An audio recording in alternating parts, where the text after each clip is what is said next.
il y a chez elle, oui, la valeur travail, le thème de Sarkozy 2007, tu sens que ça trouve un écho dans leur mode de fonctionnement. Et moi, je ne suis pas là pour donner des leçons, en tout cas, ce n'est pas le type de film que je veux faire, que donner des leçons et dire, mais est-ce que vous ne pourriez pas penser que finalement... Bon. Et en effet, pour elle, l'étape industrielle, c'était l'étape du collectif.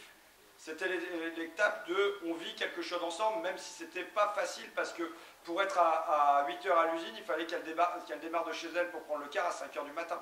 Donc, tu vois, c'était... Voilà. Mais je ne suis pas là pour donner des leçons. Alors après, en dehors du film, on peut s'interroger sur le rapport au salariat.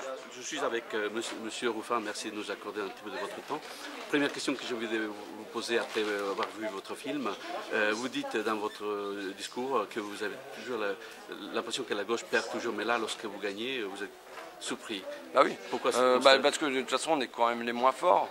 On sait qu'on est faible et qu'on a affronté des mastodontes en face, des mastodontes économiques qui ont des relais politiques au gouvernement, dans les diverses institutions, donc on sait qu'on est très faible, donc on part quand même plutôt en position d'outsider, mais c'est une chance de partir en position d'outsider parce que si on perd une bataille, ben on se dit que bon, bah, c'est pas terminé, on n'a pas forcément perdu la guerre parce qu'on est habitué en effet à ça, quoi. Bon, Et dans les films, vous dites aussi, je veux dire, que c'est difficile d'être acteur et aussi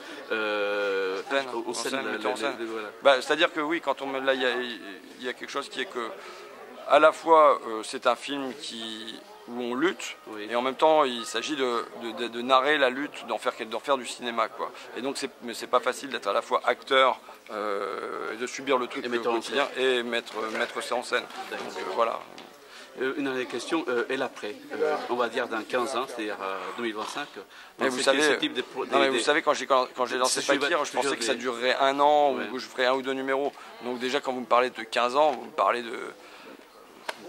Et une dernière question, je profite de votre présence. Les rôles de médias comme les vôtres, c'est un rôle de quoi? De contre-pouvoir? Les rôles Je pense que plus ça va, plus on a une fonction, donc ça, on a un public qui est limité. Donc Fakir vend à peu près 15 000 exemplaires en kiosque et on a 15 000 abonnés, mais ce sont des gens qui sont très attachés au journal et qui sont disposés eux-mêmes à mener des actions. Donc c'est un rôle de stimulateur. Au-delà de... Voilà, on sent que les gens, ils ont envie d'aller avec nous vers la construction de quelque chose qui dépasse le cadre du journal, quoi. Et juste pour conclure, vous avez dit que vous avez grandi en étant vraiment dans la merde, entre guillemets, parce que vous avez beaucoup de procès, ou des tentatives de procès. Finalement, combien de procès avez-vous? Je crois que que médias local, évidemment. Je crois que j'en ai eu 7 au total, et j'en ai perdu un. On en a gagné 6 sur 7. Voilà. D'accord, ça c'est un super palmarès, on va dire. Voilà, c'est pas trop